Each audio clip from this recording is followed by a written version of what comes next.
In the frozen ruins of post-war Germany, a disgraced Nazi general, stripped of his wealth and shivering in a tiny cottage, awaited the judgment of history as a convicted enabler of the Third Reich. Yet this same man was once cradled in the absolute privilege of Windsor Castle, born as a Prince of Great Britain and a beloved grandson of Queen Victoria. He was Prince Charles Edward, the Duke of Saxe-Coburg and Gotha. How does a man born to wear the velvet robes of the British monarchy willingly trade his birthright for the blood-stained armband of a fascist regime? The answer lies in the darkest, most aggressively buried secret of the British crown, a cold forensic narrative of profound betrayal and institutional erasure. This is the cold forensic dossier of the Windsor erasure. It exposes exactly how the royal system brutally, legally, and permanently stripped a blood prince of all his titles, struck his name from the dynastic rolls, and deliberately abandoned him. The crown left him to die in absolute disgrace, riddled with disease and financially bankrupt upon the smoking ashes of the fascist empire he served. This is a chilling testament to a historical paradox. The crown's merciless erasure pushed a traitor into the gutter, but in doing so, it guaranteed its own pristine survival. The sheer brutality of this erasure is rooted directly in the fundamental nature of the modern British monarchy. By the dawn of the 20th century, the British crown had lost much of its absolute political power. It could no longer rule by divine right or military force. Instead, its survival depended entirely on its public mythology. The royal family had to exist as the ultimate, unblemished symbol of British moral superiority, duty, and national unity. The monarch is the anchor of the state. Therefore, any component of that family, any rogue prince or rogue duke who visibly taints that mythology, must be surgically removed. The crown cannot afford to bleed. It must amputate. Charles Edward represents the ultimate nightmare for this meticulously curated public image. Here was a man born as Prince Leopold Charles Edward George Albert of Albany. He was the son of Prince Leopold, Queen Victoria's youngest son. He was as British as the damp fog of London. Yet through a convoluted series of dynastic successions and the heavy-handed interference of his grandmother, Queen Victoria, he was transplanted to Germany at a young age to inherit the Duchy of Saxe-Coburg and Gotha. This forced transplantation created a profound psychological fracture. He was a British prince ordered to become a German sovereign. When the catastrophic, continent-shattering violence of World War I erupted in 1914, this dual identity became a fatal liability. Charles Edward was forced to choose between the land of his birth and the land he ruled. He chose Germany. He took up arms against his own cousin, King George V of the United Kingdom. In the eyes of the British public, and more importantly, in the eyes of the British Parliament, this was not merely a tragic conflict of interest. It was high treason. The reaction of the British state was swift, unprecedented, and ruthlessly legalistic. In 1917, King George V, desperate to sever the British royal family's deep Germanic roots in the face of intense anti-German public sentiment, changed the family name from Saxe-Coburg and Gotha to the deeply English-sounding Windsor. But renaming the house was not enough. The traitors had to be punished. This era birthed the Titles Deprivation Act of 1917, a piece of legislation specifically designed to enact the Windsor erasure. The act authorized the British Crown to legally strip any peer or prince of their British titles and dignities if they had borne arms against His Majesty or his allies during the war.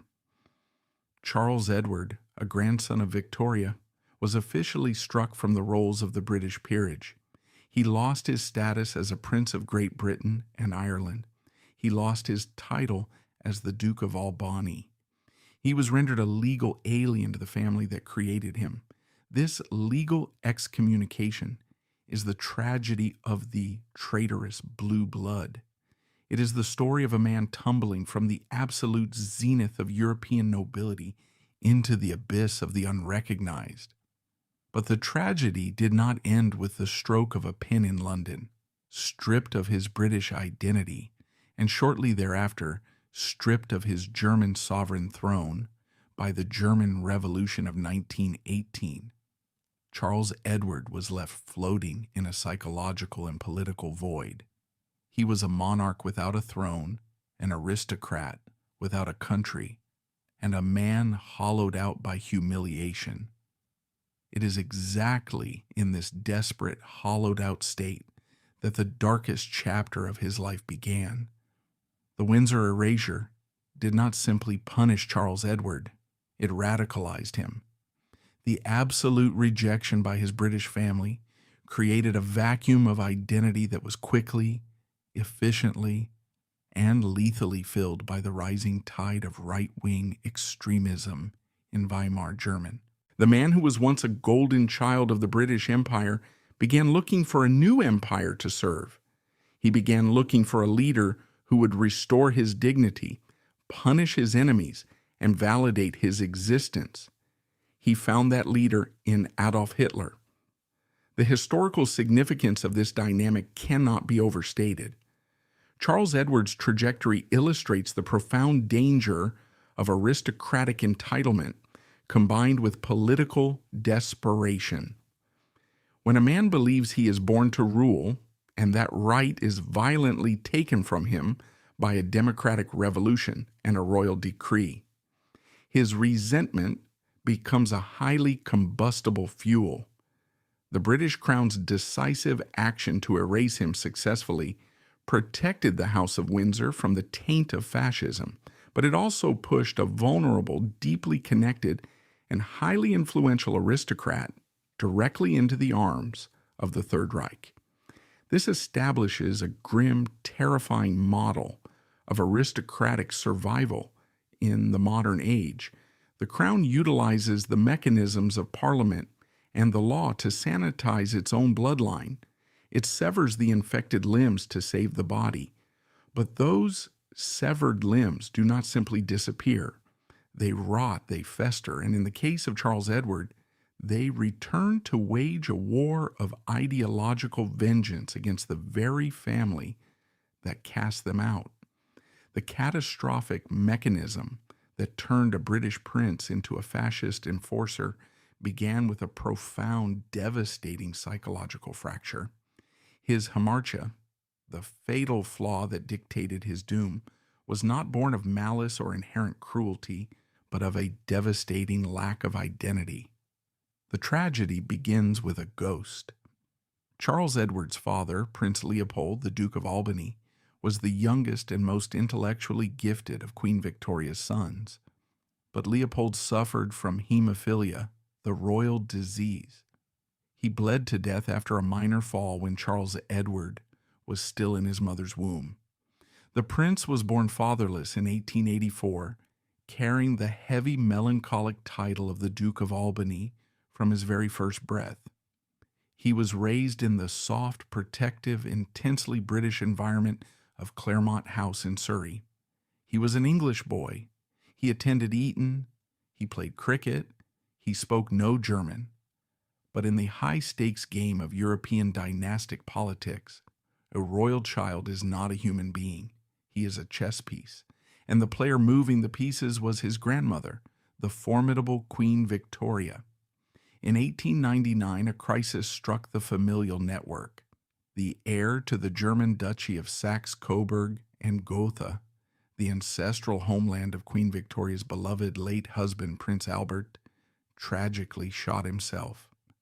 The succession line was broken. The Queen, operating with the cold, unyielding calculus of an empire builder, needed a replacement to secure the family's grip on the German territory. Her older sons refused the burden. Her gaze fell upon the young, fatherless 15-year-old Charles Edward. The visual of this historical pivot is quietly terrifying. Imagine a terrified British teenager standing on the thick carpets of Windsor Castle, looking up at the imposing black-clad figure of the aging Queen Empress. She did not ask him, she commanded him. With a single royal decree, Charles Edward was ordered to leave his home, abandon his British future, and cross the continent to become the reigning sovereign of a German state he had never seen, whose language he could barely speak. This forced transplantation is the exact moment the evil mechanism was triggered. It ripped away his organic identity and replaced it with an artificial duty. He was thrust into the notoriously rigid, unforgiving, and hypermasculine environment of the Prussian military aristocracy. He was sent to a German military academy, mocked by his peers for his English accent, and pressured to assimilate with desperate speed. His fatal compulsion crystallized here, an agonizing, bottomless need for validation. Charles Edward spent the rest of his life desperately trying to prove he was German enough to his skeptical subjects and royal enough to justify his grandmother's choice. Because his identity was not natural, it had to be performed. And a man performing his identity is exceptionally vulnerable to extreme ideologies that offer him a script. The fragile, carefully constructed illusion of his dual existence violently shattered in August 1914. World War I erupted, dragging the interconnected royal houses of Europe into a merciless industrial slaughter. For the average soldier, the war was a fight for national survival. For Prince Charles Edward, it was a waking psychological nightmare. The conflict forced him into the ultimate impossible contradiction. He was a reigning German duke, commanding German troops sworn to protect the German Empire, but the enemy staring at him across the barbed wire and the muddy trenches of the Western Front was his own family. The King of England, George V, was his first cousin. The drama-filled contradiction of his position is almost Shakespearean. What does a man intend when he fires a rifle? He intends to defend his homeland. But which homeland? If Charles Edward fought for Germany, he was a traitor to his birth. If he refused to fight, he was a traitor to his throne. Driven by his fatal need to prove his loyalty to his adopted nation, Charles Edward threw himself into the German war effort. He visited the front lines. He wore the field gray uniform of the Imperial German Army. He publicly aligned himself with Kaiser Wilhelm II. He made his choice. He decided to be German. But the British crown does not forgive those who choose the other side. As the war dragged on and anti-German hysteria gripped London, the British royal family felt the intense burning heat of public anger. King George V realized that the monarchy's survival depended on aggressively cutting all ties to its Germanic roots. This was the genesis of the Windsor erasure. In 1917, the British Parliament, with the King's quiet blessing, passed the Titles Deprivation Act.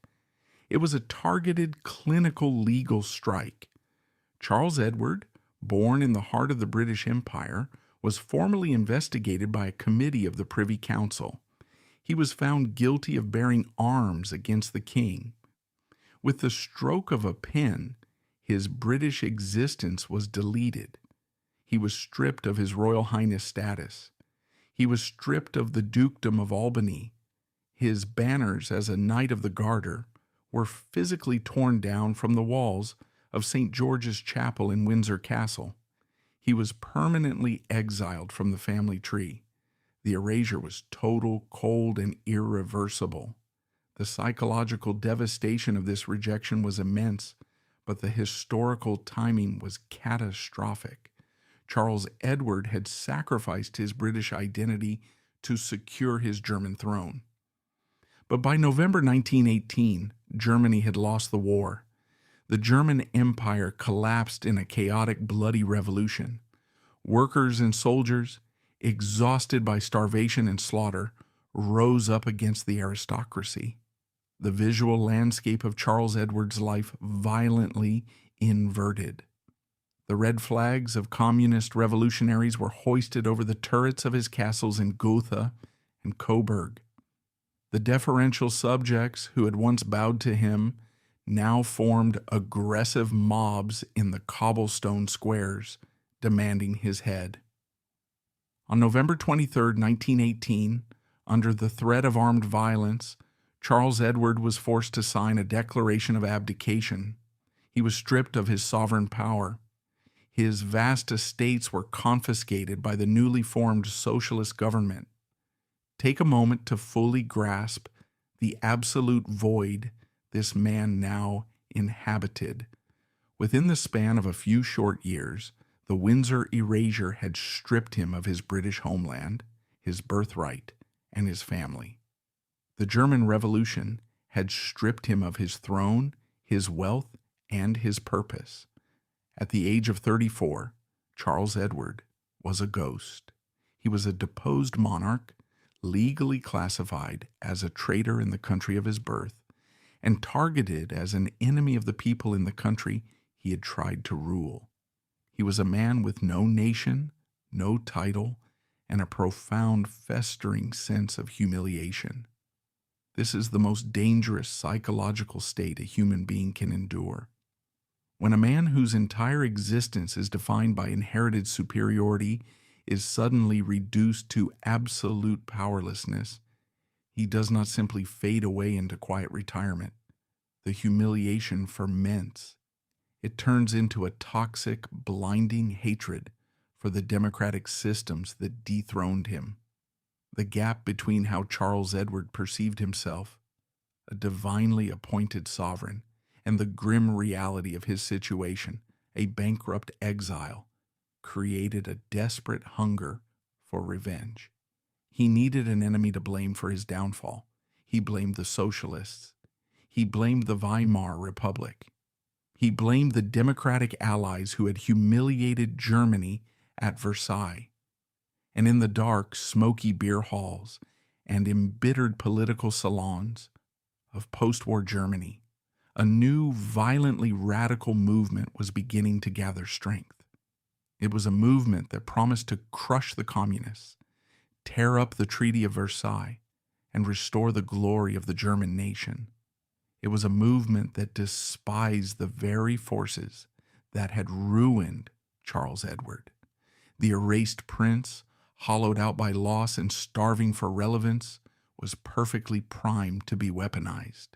He was looking for a savior, and waiting in the shadows of Munich was a charismatic, fanatical Austrian veteran named Adolf Hitler. When Charles Edward lost his British titles in 1917 and his German throne in 1918, the Windsor erasure created an absolute psychological vacuum that quickly turned a Prince of Great Britain into a loyal foot soldier for the Third Reich. When Charles Edward lost his British titles in 1917 and his German throne in 1918, he was not merely financially diminished, he was existentially gutted. The Weimar Republic, the fragile, chaotic, democratic experiment that replaced the German Empire, was anathema to him. These were not merely honorary titles. They were vital instruments of state propaganda. Charles Edward was dispatched to London on highly sensitive, unofficial diplomatic missions.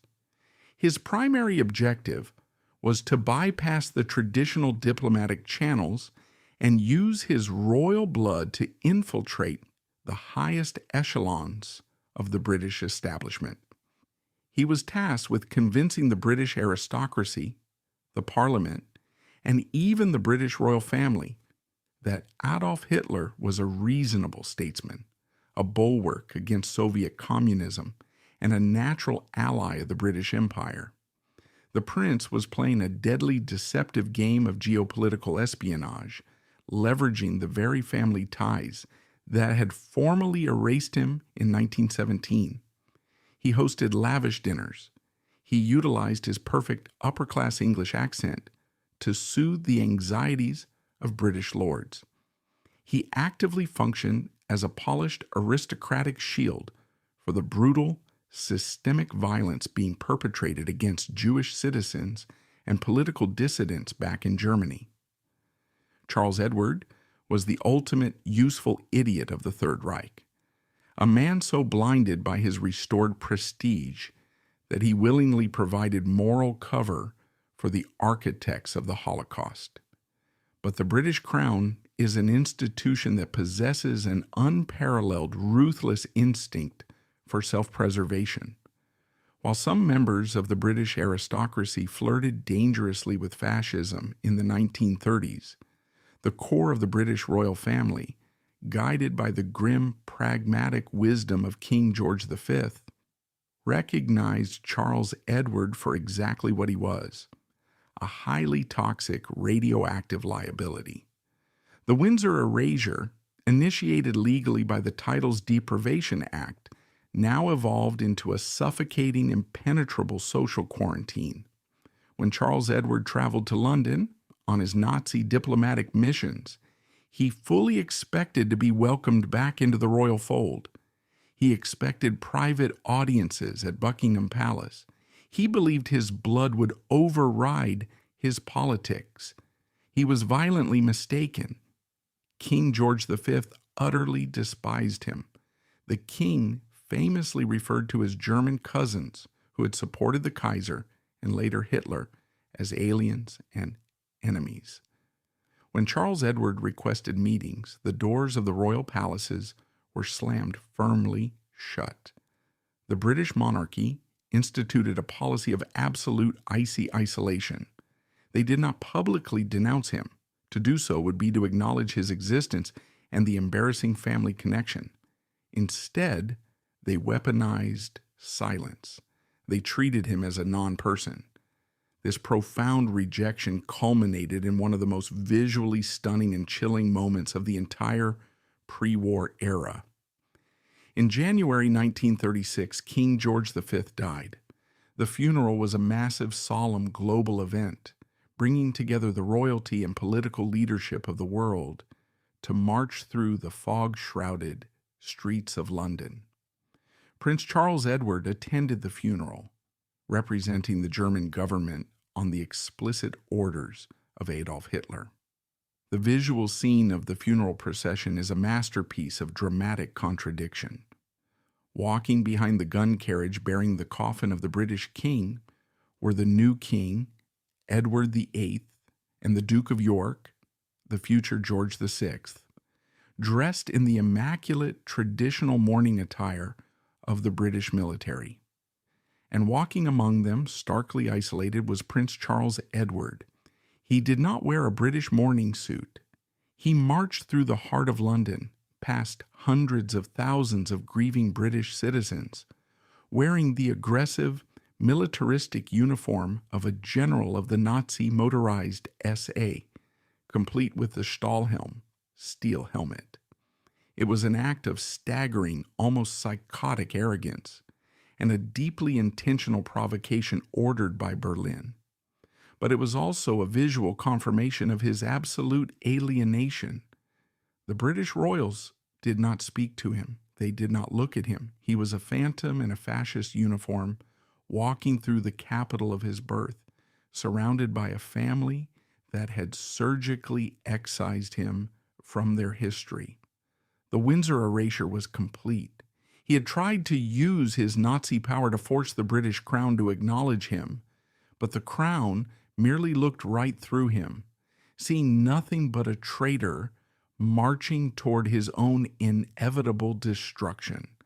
To comprehend the sheer magnitude of Prince Charles Edward's fall, we must first look at the dizzying, terrifying heights of his delusion during the late 1930s. Following his chilling appearance in full SA uniform at the funeral of King George V in 1936, The prince returned to Germany entirely convinced of his own invulnerability. He believed he had successfully merged the ancient divine right of his aristocratic bloodline with the brutal, unstoppable momentum of the Third Reich. He was a man who had bet his entire existence on Adolf Hitler, and for a brief, catastrophic window of time, it appeared he had won. When World War II erupted in September 1939, to the deposed Duke, democracy was not a political system. It was the mechanism of his humiliation. It was the system that had stolen his divine right to rule, confiscated his ancestral castles, and empowered the socialist mobs he so deeply despised. He retreated to the town of Coburg, seething with a toxic aristocratic resentment. He was looking for a weapon to strike back at the modern world. He found that weapon in the violent paramilitary right-wing groups, the Freikorps, that roamed the streets of post-war Germany, murdering communists and undermining the Republic. But the true turning point, the moment the Dark Alliance was forged, occurred in October 1922. The nascent National Socialist German Workers' Party, NSDAP, organized a massive rally, known as the German Day, in Coburg. Adolf Hitler arrived with hundreds of his Sturmabteilung SA thugs, the notorious brown shirts. They deliberately provoked vicious street battles with local communists, turning the quaint, historic streets of Coburg into a bloody war zone. What did the deposed Prince Charles Edward do? He did not condemn the violence. He did not call for the restoration of civic order. Instead, he watched the brutal efficiency of Hitler's thugs with deep, profound admiration. He provided the Nazis with social legitimacy, financial backing, and the unspoken protection of his aristocratic influence. Coburg quickly became the very first German town to elect a Nazi mayor, years before Hitler seized national power. This was not a conversion born of deep ideological study. It was a Faustian bargain born of trauma and vengeance. Charles Edward's desperate pathological hunger for authority blinded him entirely. He looked at Adolf Hitler, a former Austrian corporal and a high school dropout, and saw an instrument of revenge. The prince believed the grand, fatal delusion of the German aristocracy in the 1920s. They believed they could use the barbaric energy of the Nazis to crush the communists, dismantle the Republic, and then, once the dirty work was done, effortlessly discard Hitler and restore the monarchy. It was an arrogant, catastrophic miscalculation. Charles Edward thought he was hiring a thug to clean up his kingdom. In reality, he was surrendering his soul to a totalitarian nightmare. The descent from silent patron to active participant was swift and absolute. In 1933, Charles Edward officially threw his lot in with the regime, formally joining both the Nazi Party and the SA, eventually rising to the high rank of Obergruppenführer. The visual reality of this transformation is one of the most grotesque, drama-filled contradictions of the 20th century. Focus intensely on the physical manifestation of his psychological surrender. Here is a man whose veins carried the absolute highest, most exclusive royal blood in Europe. He was a man entitled by birth to wear the velvet robes of the Order of the Garter, the oldest and most prestigious order of chivalry in the United Kingdom. He was meant to be draped in the regal blue and gold of British majesty. Instead, he willingly stripped off his royal dignity and squeezed himself into the cheap, coarse brown uniform of the SA. He replaced his British royal heritage with the swastika armband. He traded the refined aristocratic salons of London for the sweaty, screaming, torch-lit rallies of Nuremberg. The gap between what the public perceived a high-born European royal and his inner reality, an obedient, radicalized fascist fanatic, was staggering. He was no longer a sovereign. He was a subservient cult member. He eagerly performed the Nazi salute. He stood at rigid attention while Adolf Hitler, a man who, in a previous century, would not have been allowed through the servants' entrance of Windsor Castle, screamed his hateful rhetoric from the podium. The prince had sacrificed the inherent dignity of his bloodline for the cheap thrill of belonging to a mob that promised to restore his power. He traded his royal crown for a fascist armband. He was completely oblivious to a harsh historical reality. The Nazis despised the traditional aristocracy almost as much as they despised democracy. Adolf Hitler possessed an acute predatory understanding of human psychology and social manipulation. He looked at Prince Charles Edward and immediately recognized a highly valuable asset. Hitler did not need Charles Edward for his military acumen or his political intellect, both of which were unremarkable. Hitler needed the prince purely for his pedigree. He needed the grandson of Queen Victoria. As the Third Reich began to aggressively rearm and prepare for war in the 1930s, the Nazi regime desperately needed to project an image of respectable, peaceful diplomacy to the international community, particularly to Great Britain. Hitler weaponized Charles Edward, appointing him as the president of the Anglo-German Fellowship and the president of the German Red Cross. Charles Edward was too old to fight on the front lines, but Adolf Hitler, ever the master manipulator of public perception, knew exactly how to utilize the grandson of Queen Victoria. Hitler appointed Charles Edward as the president of the German Red Cross. This appointment is the absolute pinnacle of the drama-filled contradiction in Charles Edward's life. We must pause and philosophically dissect this specific role. The Red Cross is an institution globally revered as the ultimate symbol of impartial mercy, medical neutrality, and human chivalry. It is an organization designed to save lives in the darkest theaters of war, regardless of uniform or nationality.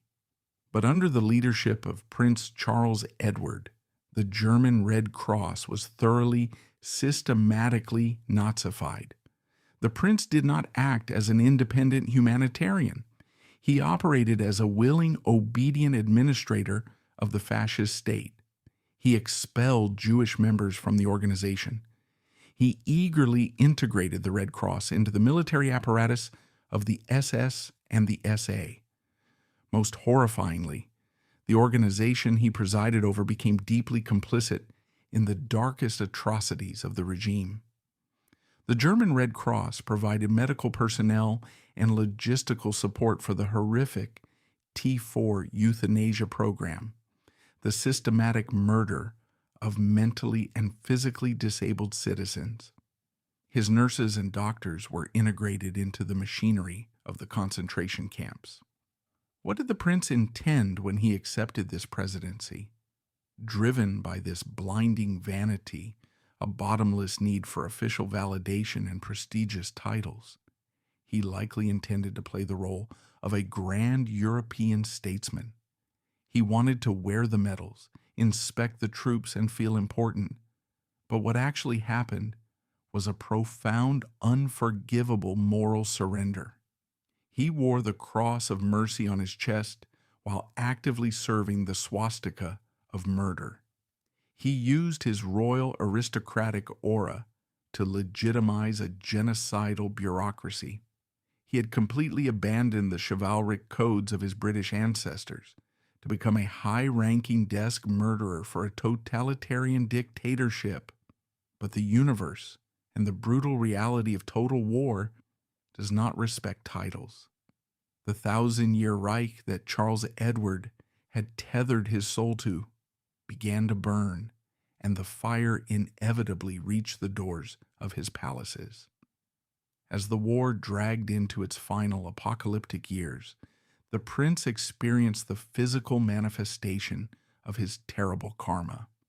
His beloved adopted country was reduced to rubble by Allied bombing raids, but the deepest cut was personal. His second son, Prince Hubertus, was killed in action fighting for the German army on the Eastern Front in 1943. The death of Hubertus is a moment of pure classical tragedy. Charles Edward had chosen Germany over Britain. He had chosen Hitler over his own royal cousins, and the price of that choice was the blood of his own child, spilled in a frozen, hopeless war of aggression. Yet, even as his son died and his cities burned, Charles Edward could not or would not break his psychological allegiance to the Führer. His identity was so entirely consumed by the Nazi apparatus that to renounce it would be to admit his entire life had been a grotesque, treasonous mistake. He clung to the sinking ship of the Third Reich until the very last drop of water rushed in. In April 1945, the illusion finally, violently shattered. General George S. Patton's 3rd U.S. Army swept into Bavaria, capturing the town of Coburg. The visual of this historical collision is staggering. Picture the heavily armed, dust-covered, fiercely democratic American GIs kicking down the ancient carved wooden doors of the Vesta Coburg, the massive fortress where Martin Luther once sought refuge and where the prince now hid. The Americans did not care about the intricate family tree of Queen Victoria. They did not care about the House of Saxe-Coburg and Gotha. They were hunting Nazis, and they found Charles Edward, the high-ranking Obergruppenführer of the SA, the president of the German Red Cross, and the former Duke of Albany was placed under immediate armed arrest. The transition from absolute privilege to absolute degradation was instantaneous. Charles Edward was not treated as a captured sovereign or a royal cousin. He was treated as a high-value enemy combatant. He was stripped of his tailored uniforms, his medals, and his aristocratic dignity. He was transported to an American internment camp. To fully grasp the emotional realism of his downfall, we must focus intensely on the physical reality of his imprisonment. The prince was now over 60 years old.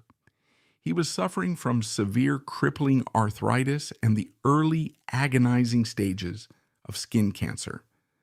The man who had been born in Windsor Castle, who had slept in silk sheets and dined with emperors, was now forced to sleep on a hard, wooden cot in a freezing barbed wire enclosure.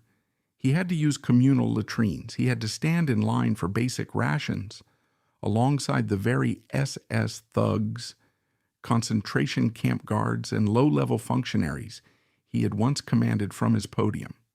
This was the karma of treason perfectly executed. He had believed that his royal blood made him superior to the democratic systems of the world. Now the democratic forces of the world had locked him in a cage. He was interrogated by young American intelligence officers who addressed him simply by his last name. His titles were gone. His power was gone. He was reduced to a sick, broken old man, shivering in a military prison, waiting to face the judgment of the victors. It is exactly at this desperate, miserable juncture that Charles Edward played his final pathetic card. He reached out to his family. Despite everything he had done, despite the SA uniform, the Red Cross atrocities, and the years of anti-British propaganda, he still harbored the deeply ingrained aristocratic delusion that blood would ultimately conquer politics. He believed that King George VI of the United Kingdom, the man who had successfully guided Britain through the Blitz, would quietly intervene to save his cousin from the indignity of a war crimes trial.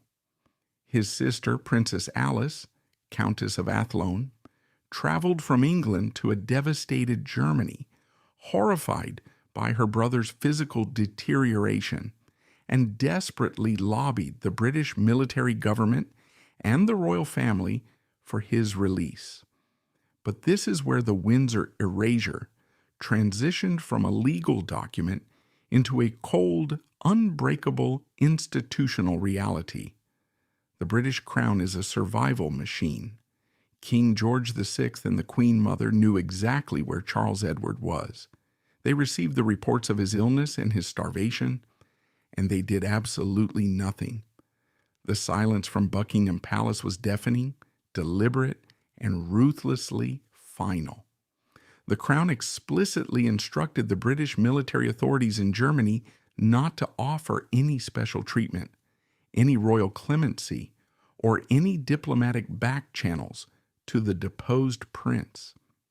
The institution of the British monarchy refused to let a single drop of fascist poison infect its post-war image. The Windsor erasure was not just about taking away a title. It was about abandoning the man. The Crown effectively told the Allied tribunals, "He is not ours. He is a traitor. Do with him what you will." They left him to rot. The family that had created him, the family that had forced him to go to Germany in 1899, now watched with cold, objective detachment as the jaws of history closed around him. Abandoned by his royal relatives, Charles Edward was dragged before the post-war German Denazification courts, the Spruchkammer. The trial was a protracted, humiliating public autopsy of his character. He attempted to plead ignorance. He tried to claim he was merely a figurehead, a victim of circumstance, who had joined the Nazi Party solely to protect his estates. He tried to argue that his role in the Red Cross was purely philanthropic. But the court and the public saw through the aristocratic facade.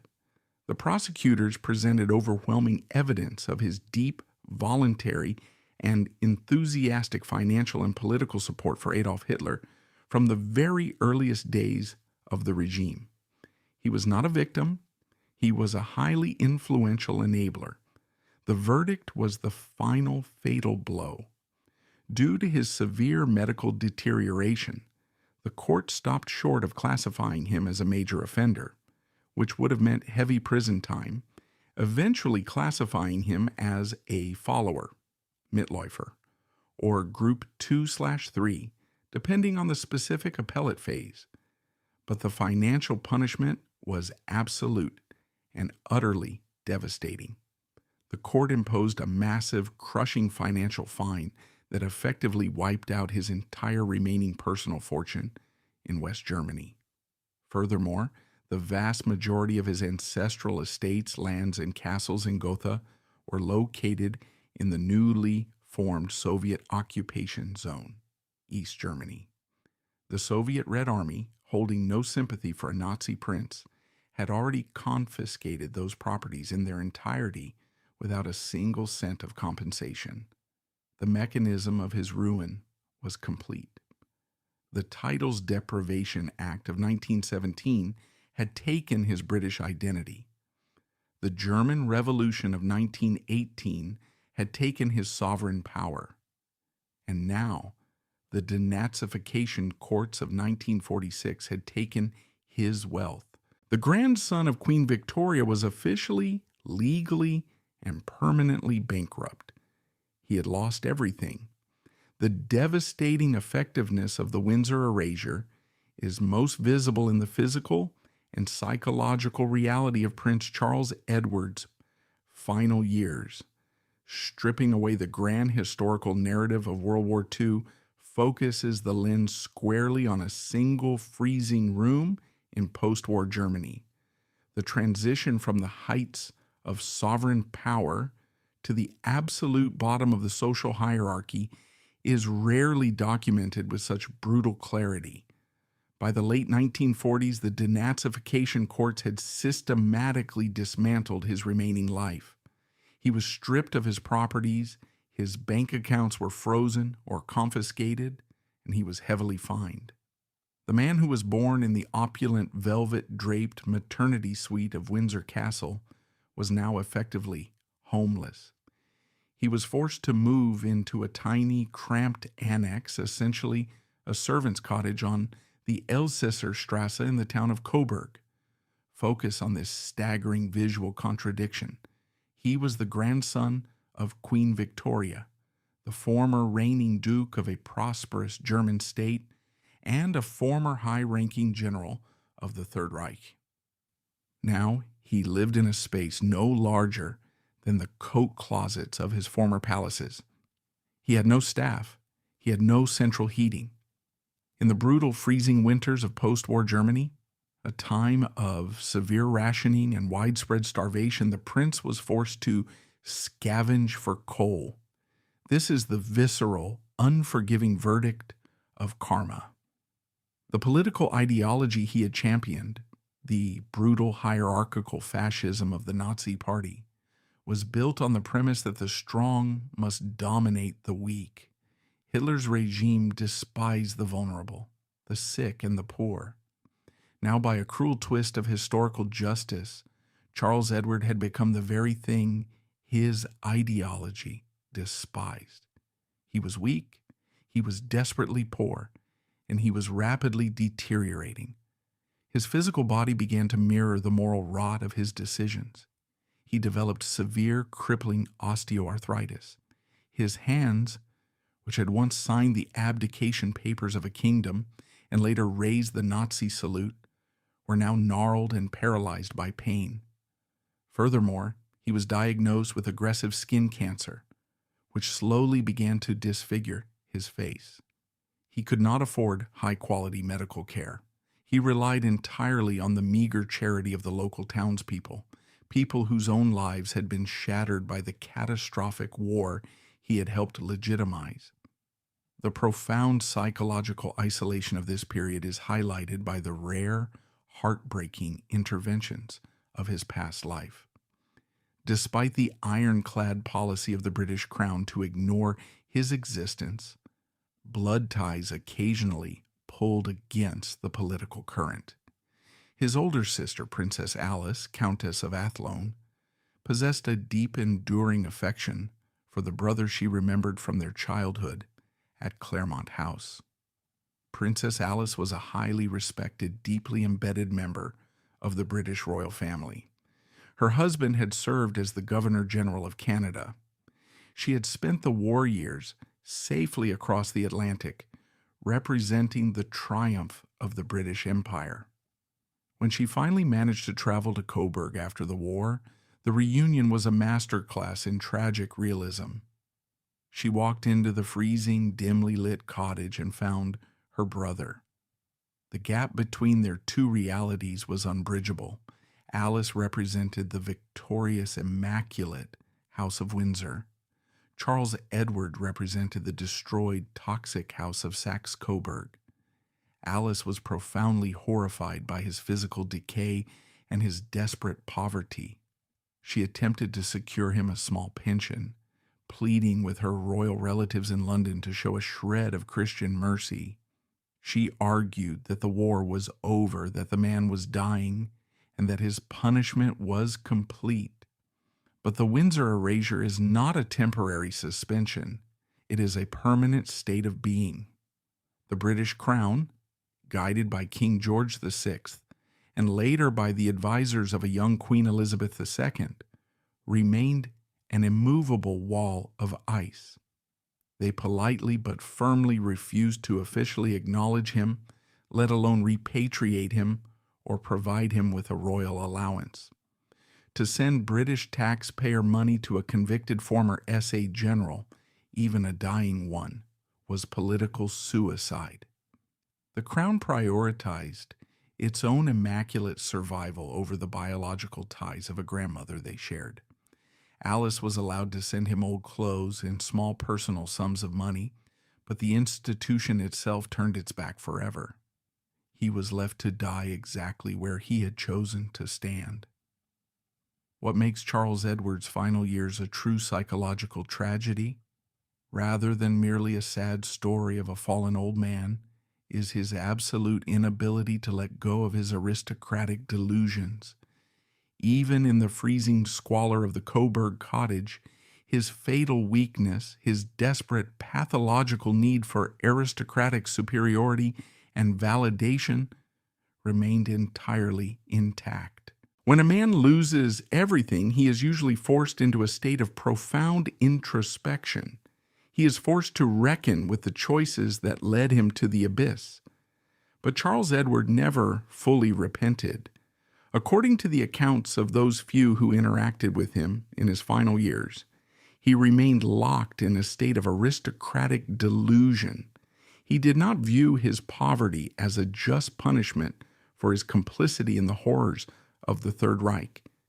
He viewed it as an unjust persecution by the victorious Allies.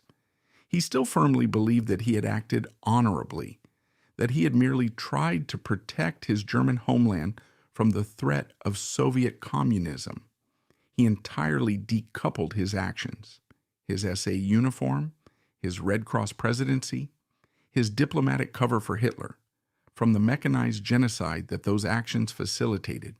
He felt deeply, bitterly betrayed, but he did not feel betrayed by Hitler, whose catastrophic war had destroyed his life. He felt betrayed by his British family. He sat in his cramped room, his body failing him, and genuinely believed that the House of Windsor had acted dishonorably by abandoning him. He could not comprehend that his treason had forced their hand. He died believing he was the victim of a vindictive historical misunderstanding. This absolute lack of self-awareness is the hallmark of unchecked privilege. Even when the privilege is physically stripped away, the psychological arrogance remains paralyzing the soul and preventing any genuine redemption. To fully capture the immense global significance of the Windsor erasure, we must juxtapose the final days of Charles Edward with the greatest triumph of the family that erased him. The date is June 2nd, 1953. The setting is Westminster Abbey in London. The visual spectacle is breathtaking. The British Empire, having survived the darkest days of the 20th century, is putting its absolute, unquestioned resilience on global display.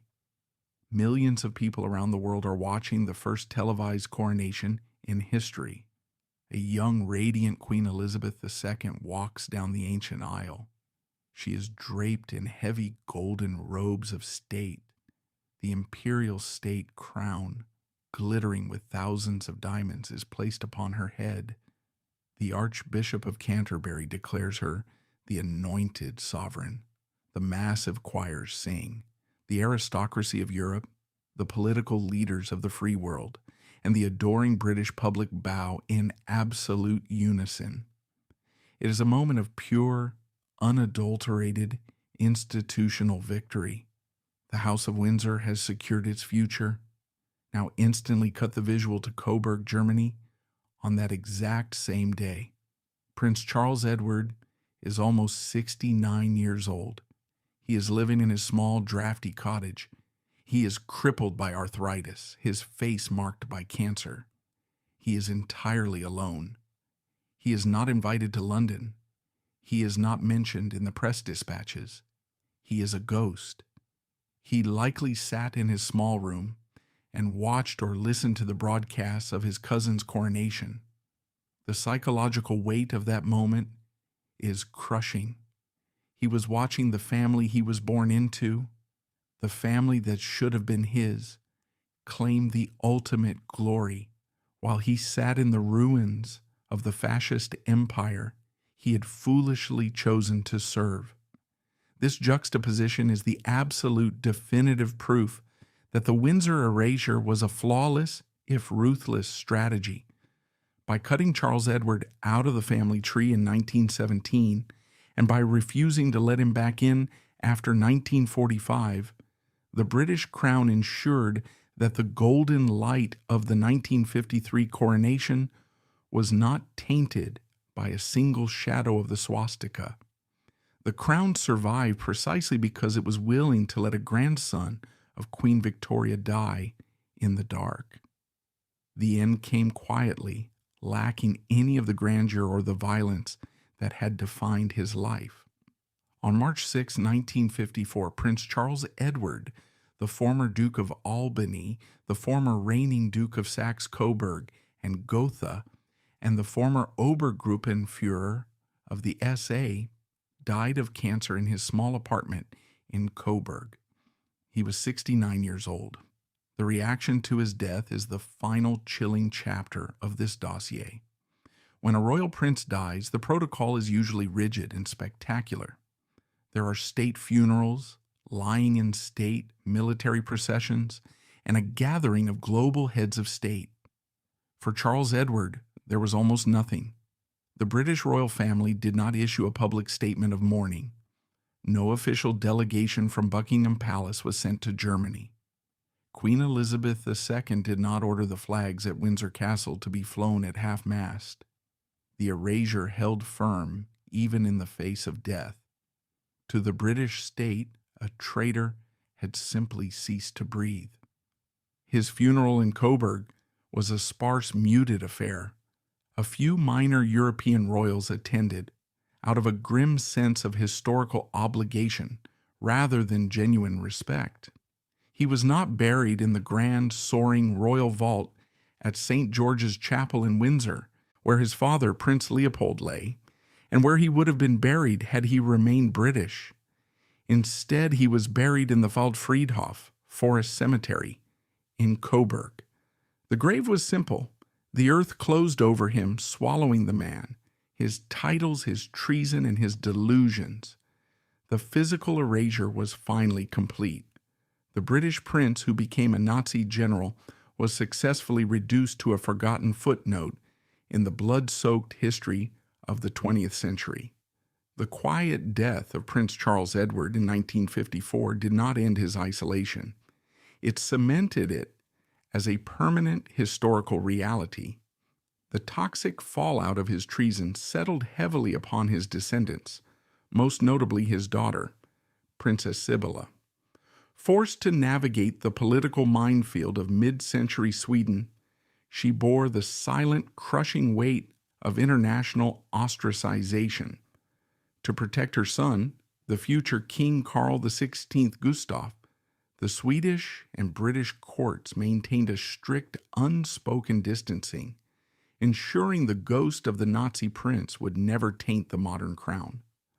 Ultimately, the dossier of Charles Edward is a chilling masterclass in institutional survival. He foolishly believed his royal blood was an unbreakable shield. Instead, he discovered that the crown is an unsentimental entity designed to survive at all costs. When forced to choose between family loyalty and its own immaculate legacy, the monarchy chose survival. The crown erased him, the Allies bankrupted him, and history relegated him to the shadows, leaving the grandson of Queen Victoria as a tragic, warning-soaked phantom in the ashes of the empire he chose to serve.